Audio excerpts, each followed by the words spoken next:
पृथ्वी लगातार जल रही है, लेकिन ये आग दिखाई नहीं दे रही है क्योंकि ये आग है गर्मी की। स्थिति ये बनी हुई है कि हर एक शहर लगातार कंक्रीट के धधकते हुए तंदूर जैसा तप रहा है, वहां रहना मुश्किल हो रहा है और आगे आने वाले समय में स्थिति और ज्यादा खतरनाक होगी।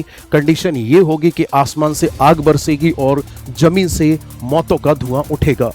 बात है साल 1877 की, जब हमारे देश में और पूरे विश्व में एक भयंकर फैमिन की कंडीशन बनी, यानी अकाल की स्थिति बनी। और ये अकाल इतना ज्यादा खतरनाक था कि इस अकाल की वजह से लगभग पूरे विश्व की 4% आबादी तक कम हो गई थी। लगातार लोग बीमारी और भूख के कारण मर रहे थे। हमारे भारत में भी स्थिति बहुत ज्यादा खतरनाक बनी हुई थी क्योंकि हमारे देश में मद्रास प्रेसिडेंसी में ये अकाल पड़ा था। हमारे देश में मद्रास प्रेसिडेंसी के आसपास वाले क्षेत्र में भयंकर अकाल की स्थिति बनी। शुरुआत मद्रास प्रेसिडेंसी वाले क्षेत्र से हुई थी, लेकिन इसने अपना प्रभाव उत्तर भारत में पंजाब तक दिखाया था। आलम यह था कि सबसे पहले दक्कन के पठार वाले क्षेत्र में सूखा पड़ा और सूखा पड़ने के बाद वहां फसलें पूरी तरह से बर्बाद हो गई। जब फसलें बर्बाद हो गई तो धीरे धीरे करके हमारे यहाँ अकाल की स्थिति बनी, बीमारियां लगातार बढ़ने लगी और अनुमान यह लगाया जाता है कि तकरीबन 2 करोड़ लोगों की जानें चली गई थी इस फैमिन की वजह से। हमारे भारत में आने वाला ये अब तक का सबसे बड़ा अकाल माना गया। और ऐसा नहीं था कि सिर्फ ये स्थिति भारत में बनी हुई थी, ये स्थिति चीन में भी बनी थी। चीन में लगभग 2 से 3 करोड़ लोगों की मौत हुई थी। ब्राजील में लगभग 20 लाख लोग मारे गए थे इसी की वजह से। और विश्व के विभिन्न देशों में अलग अलग आंकड़े थे मरने वाले लोगों के। लेकिन बात यह आती कि इसके पीछे वजह क्या थी जो इतना बड़ा मातम मचा था ये पूरे विश्व में। तो आंसर होगा, इसके पीछे कारण था अल नीनो। नमस्कार दोस्तों, मेरा नाम विवेक यादव है और आज के सेशन में हम बात करने वाले हैं आपसे सुपर अल नीनो क्या है, क्लाइमेटिक चेंज क्या है और हमारे भारत में आखिरकार कैसे वर्षा होती है और ये किस तरीके से खतरनाक साबित होता जा रहा है। क्योंकि European centre for medium range weather forecast ने अभी इस बात की संभावना बताई है कि 2026 में सुपर अल नीनो बनने की स्थिति बहुत ज्यादा बढ़ रही है। और लगभग इन्होंने कहा है कि जो खास करके अगर हम अपने देश में देखेंगे तो हमारे देश में 23 स्टेट ऐसे हैं जहां हीट वेव चलने का प्रभाव देखने को मिल सकता है और तापमान सामान्य से लगभग 4.5 डिग्री तक बढ़ने की संभावना है।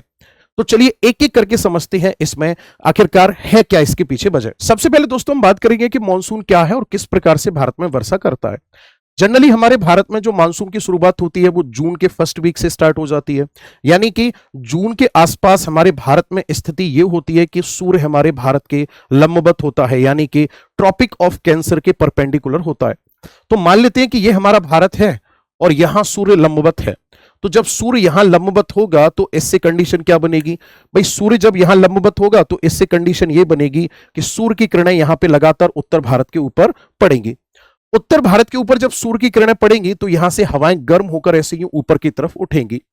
और जब ये हवाएं गर्म होकर ऊपर की तरफ उठेंगी तो इससे जो नॉर्थ इंडिया है हमारा, इस नॉर्थ इंडिया पे क्रिएट हो जाएगा लो प्रेशर, यानी यहां पर निम्न दाब बन जाएगा। अब क्योंकि यहां की हवाएं ऊपर जा चुकी हैं तो यहां निम्न दाब बन चुका है। अब होगा क्या, इस निम्न दाब को भरने के लिए यहां से हिंद महासागर से धीरे धीरे करके हवाओं का प्रचलन शुरू होगा। लेकिन बात यह आ जाती है कि जो हवाएं ऊपर उठकर गई, इन हवाओं का क्या हुआ? ये हवाएं ऊपर उठ करके जेट स्ट्रीम में कन्वर्ट हो जाती हैं और ये मैस्करिन प्लेट्यू जो कि मेडागास्कर के नॉर्थ में पड़ता है, यहां आकर के नीचे उतरती है और यहां हाई प्रेशर को क्रिएट कर देती है। यानी कंडीशन अब ये बनी हुई है कि उत्तर भारत में लो प्रेशर है जबकि हिंद महासागर में है उच्च वायुदाब। और जब उच्च वायुदाब है ये, तो ये कहीं ना कहीं लो प्रेशर जो है ये अट्रैक्ट करेगा इन विंड्स को और जब ये विंड्स हमारे भारत की तरफ चलना शुरू करेंगी तो इन्हीं विंड को मानसून कहा जाता है। अब क्योंकि ये विंड चलना शुरू कर रही है कहां से? एक महासागरी भाग से चलना शुरू कर रही है। इनमें मॉइस्चर यानी कि इनमें नमी होगी तो यही संघनित होकर के वर्षा भारत में कराती है। लेकिन यहां एक कंडीशन और है, यानी पैसिफिक ओशियन मॉनिटर करता है हमारे इंडिया में होने वाली रेनफॉल को। दरअसल में क्या होता है, जब पैसिफिक ओशियन के इस वाले क्षेत्र में यहां खास करके पानी ठंडा होता है, पानी ठंडा होने का मतलब यहां पर पेरू की जलधारा जब बन रही होती है जो कि ठंडी जलधारा होती है, तो इस पेरू की ठंडी जलधारा की वजह से जो चिली कंट्री है ये वाला यहां पर सूखा पड़ता है। चिली को ड्राइएस्ट कंट्री बोला जाता है वर्ल्ड का। लेकिन ये पेरू की ठंडी जलधारा क्या करती है, यहां से ये बड़ी मात्रा में जल को प्रतिस्थापित करती है किधर? ऑस्ट्रेलिया के नॉर्थ में, यानी खास करके हम कह सकते हैं इंडियन ओशियन की तरफ। यानी कि सामान्य स्थिति में होता क्या है, प्रशांत महासागर से जल और south east trade wind Indian ocean की तरफ आती है, और जब ये south east trade wind Indian ocean की तरफ यहां से होकर के जब ये आती हैं, तो इनको पता चलता है कि यहां से मॉनसून जाने वाला था, तो मॉनसून इनसे भी पूछ लेता है कि भाई मेरे को तो इंडिया में जाना है, चलना है आपको? हाँ चलना है, दोनों चल लेते हैं फिर। कहने का मतलब है कि जो ये प्रशांत महासागर से साउथ ईस्ट ट्रेड विंड आ रही थी, ये भी हमारे भारतीय मानसून के साथ में मिल जाती है, और ये भारतीय मानसून को तीव्र करते हुए प्रवेश करा देती है हमारे भारत में। ये सामान्य स्थिति है। लेकिन सोचकर देखो, अगर स्थिति पलट जाए तो क्या होगा? अगर किसी साल ऐसा हो जाए कि पेरू की ठंडी जलधारा जो है यहां पर, यानी प्रशांत महासागर का जो जल ठंडा है, इसकी बजाय अगर यहां पर गर्म जल बन जाए, यानी टेम्परेचर बढ़ जाए, जैसा कि इस बार हो रहा है।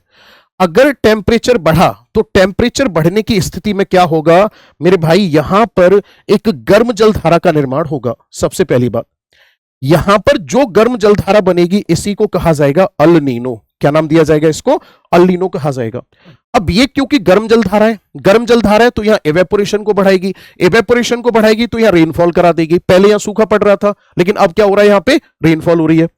कंडीशन ये होगी कि जब यहां रेनफॉल स्टार्ट हो जाएगी, एवेपोरेशन स्टार्ट हो जाएगा, तो जो हवाएं हमारे इंडियन ओशियन की तरफ आ रही थी, ये हवा यहां से उल्टा चलना शुरू कर देंगी, यानी सर्कुलेशन कुछ इस तरीके से हो जाएगा। अब यहां हमारे भारत में एंट्री कौन ले रहा था? मॉनसून एंट्री ले रहा था, और मॉनसून के साथ साथ में यहां से साउथ ईस्ट ट्रेड विंड तो इसको सपोर्ट कर रही थी।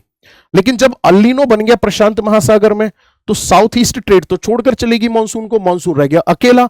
तो फिर इससे हमारे भारतीय मानसून की स्थिति कमजोर हो जाती है, और भारतीय मानसून की स्थिति जब कमजोर हो जाएगी तो भारत में सूखे की संभावना बढ़ जाती है।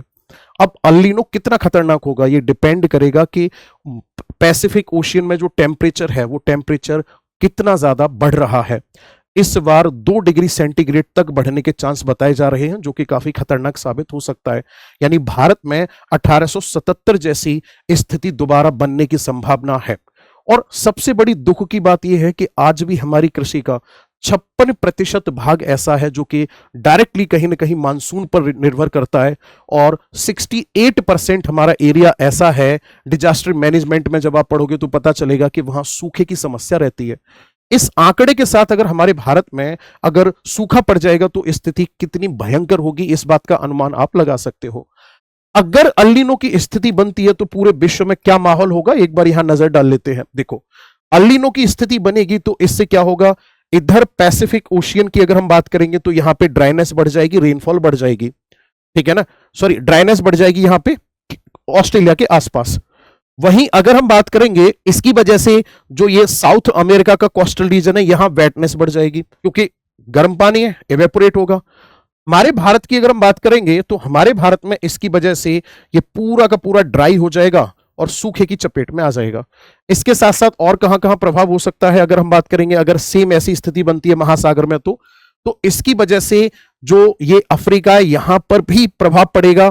अफ्रीका कॉन्टिनेंट में ये दोनों रीजन ऐसे जहां ड्राइनेस हो जाएगी। साउथ अमेरिका का नॉर्थ पार्ट है, ये भी ड्राई हो जाएगा, जबकि अगर हम बात करेंगे यूएसए का और मैक्सिको का तो ये वाला रीजन वेट रहेगा। यानी मेरा कहने का मतलब ये है कि कहीं ना कहीं पैसिफिक ओशियन एक इतना बड़ा जाइंट ओशियन है जो पूरे वर्ल्ड की क्लाइमेटिक कंडीशन को रेगुलेट करने का काम करता है। अब दोस्तों, ऐसा भी नहीं है कि भारत में गर्मी नहीं पड़नी चाहिए, गर्मी पड़नी चाहिए। जब भारत में गर्मी पड़ेगी तभी तो ये जो लो प्रेशर है वो हमारे भारत में हवाओं को आकर्षित करेगा रेनफॉल कराने के लिए। तो भारत में गर्मी पड़ना बहुत ज्यादा जरूरी है। लेकिन अगर जरूरत से ज्यादा गर्मी पड़ेगी तो इससे होता क्या है, दरअसल में एयर के अंदर, और भाई सिंपल सी बात है, रिलेटिव ह्यूमिडिटी आप लोग जानते होंगे, या फिर आप इस बात को ऐसे कह लो कि अगर जरूरत से ज्यादा गर्मी पड़ेगी तो इससे क्या होगा, जो एयर है, एयर की वेपर होल्डिंग कैपेसिटी इंक्रीज हो जाएगी। और जब वेपर होल्डिंग कैपेसिटी इंक्रीज हो जाएगी तो एयर सैचुरेट नहीं हो पाएगी ढंग से, और एयर सैचुरेट नहीं होगी तो कंडेंसेशन नहीं होगा, कंडेंसेशन नहीं होगा तो वर्षा नहीं होगी। तो ज्यादा गर्मी पड़ना भी भारत के लिए खतरनाक हो जाएगा। जबकि भारत में गर्मी पड़ेगी तभी उत्तर भारत में निम्न वायुदाब बनेगा, और वही भारतीय मानसून को आकर्षित करने का काम करेगा। दूसरा, एक चीज और बात कर लेते हैं, अभी स्थिति इतनी खतरनाक बनी हुई है क्लाइमेटिक चेंज को लेकर के, क्योंकि अभी हमें दिख नहीं रहा है। दरअसल में क्लाइमेटिक चेंज भी एक डिजास्टर है, क्योंकि धीरे धीरे करके इसका प्रभाव हमें देखने को मिलेगा। और प्रभाव तो आप लोगों ने न्यूज में देखा भी होगा कि जो आइसलैंड है, आइसलैंड में मच्छर बिल्कुल भी नहीं होते थे, वहां पर भी मच्छर देखने को मिला है। और इससे आपको लग रहा हो अगर कि ये क्या ही बड़ी बात है कि वहां मच्छर है, इससे ये पता चल रहा है कि क्लाइमेटिक चेंज होने की वजह से वहां का टेम्परेचर डाउन हो रहा है। पहले वो ठंडा होता था, मच्छर सर्वाइव नहीं कर पाते थे वहां, लेकिन अब वहां का टेम्परेचर जो है वो बढ़ रहा है, इसलिए वो सर्वाइव कर पा रहे हैं। यानी कि कोई भी ग्लेशियर नहीं बचेगा आगे आने वाले भविष्य में, और स्थिति यह हो जाएगी कि अर्थ पर जल स्तर भी बढ़ेगा, वो भी कहीं ना कहीं खतरनाक हो जाएगा। अब आप सोचकर देखिए कि मॉनसून हमारे भारत में आना कितना ज्यादा जरूरी है, क्योंकि अभी खरीफ की फसल के लिए सबसे ज्यादा जल की आवश्यकता होती है। मॉनसून अगर टाइम पर आ गया, वर्षा बहुत अच्छी होगी। अगर मॉनसून टाइम पर आ गया तो फसल बहुत अच्छी हो जाएगी। मॉनसून टाइम पर नहीं आया तो फसल खराब हो जाएगी। इस मॉनसून के आगमन को और मॉनसून के जाने को पूरी तरह से डिस्टर्ब करके रख दिया है इस क्लाइमेटिक चेंज ने। अभी हाल ही में आपने देखा होगा कि कंडीशन ये बनी हुई है हमारे देश की तो कि अगर मॉनसून आएगा नहीं तो आएगा नहीं, और आएगा तो लेट आएगा, और लेट आने के बाद में वो बड़ा डिजास्टर क्रिएट कर देगा। कंडीशन ये तक हो जाती है कि जो हमारे देश के अन्नदाता किसान है वो पता चलता है कि भाई साहब 4 पई खेत में डाल डालकर उन पर धान काट काट के डाल लेकर आ रहे हैं, नाव डाल डालकर फसलों को काट कर लेकर आ रहे हैं। अब आप सोचिए मार्केट में उस अनाज का क्या ही प्राइस मिलेगा। रबी की फसल भी सेफ नहीं बची हुई है, क्योंकि वेस्टर्न डिस्टर्बेंस इस साल क्या हुआ, थोड़ा सा लेट एंट्री दोबारा से मार गया, और कंडीशन ये बना दी कि हमारे खेतों में जो गेहूं कटे हुए पड़े थे वो काला पड़ना शुरू हो गए, उन्होंने सड़ना शुरू कर दिया था। ओवरऑल स्थिति देखने के बाद कहीं ना कहीं हमें इस बात पर विचार करने की अत्यंत आवश्यकता है कि अब हमें फसलों को, अपनी कृषि को उस रूप में ढालना होगा कि इन क्लाइमेटिक कंडीशन के चैलेंज को सामना करते हुए हम कहीं ना कहीं कृषि के क्षेत्र में प्रोडक्शन को आगे बढ़ा पाए।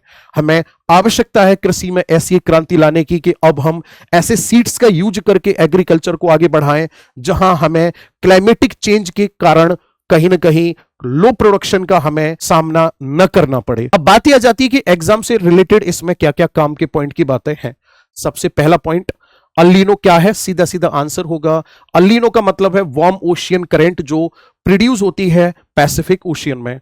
दूसरा पॉइंट होगा यहां पर कि अल नीनो किसको रिप्लेस करके ओरिजिनेट होता है? Peru cold current.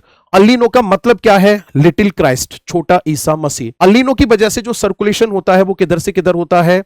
Indian ocean से पैसिफिक ओशियन की तरफ होता है, जबकि नॉर्मल कंडीशन में सर्कुलेशन किधर होता है, या पेरू की करंट की वजह से सर्कुलेशन किधर से किधर होता है, तो तब आपका आंसर होगा पेरू की करंट की वजह से सर्कुलेशन होता है सर पैसिफिक से इंडियन ओशियन की तरफ। लेकिन लास्ट में जाते जाते अभी बात पूरी नहीं हुई, एक पॉइंट और बचा हुआ है। मैंने कहा कि अगर प्रशांत महासागर का तापमान बढ़ेगा तो भारत में सूखा पड़ेगा, प्रशांत महासागर का तापमान घटेगा तो हमारे भारत में वर्षा होगी, स्थिति सामान्य होगी। अगर प्रशांत महासागर में तापमान बहुत ज्यादा कम हो गया then this condition called La Nina. La Nina की अगर हम बात करेंगे तो इसको आप ऐसे याद रख सकते हो कि बादल बहुत ज्यादा बनेंगे और बहुत ज्यादा वर्षा होने के चांस रहेंगे, और थोड़ा सा सर्दी पड़ने के भी चांस ज्यादा रहेंगे। तो चलिए दोस्तों, आज की वीडियो में इतना ही रखते हैं। मैं उम्मीद करता हूं आपको चीजें जरूर समझ में आई होगी। ऐसे ही और वीडियो के लिए आप फॉलो कर सकते हो हमारे यूट्यूब चैनल को, हमारे फेसबुक पेज को और इंस्टाग्राम अकाउंट को, क्योंकि वहां पर मैं केवल और केवल क्वालिटी कंटेंट और एजुकेशनल कंटेंट ही डालता हूं, ना कि कोई बकवास की रील है। तो मुलाकात करेंगे अगली ऐसी किसी वीडियो में। तब तक के लिए thank you so much, have a nice day.